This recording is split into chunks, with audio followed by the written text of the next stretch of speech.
huwag ninyong katakutan ang pumapatay sa katawan.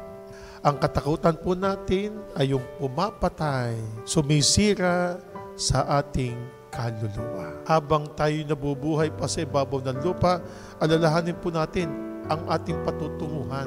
Ikaw mismo ang makakaalam ng iyong pupuntahan habang ikay nabubuhay dito sa ibabaw ng lupa. Kaya nga po, tayong mga kumikilala, sumasampalataya sa ating Panginoong Diyos, huwag po natin itong babaliwalain.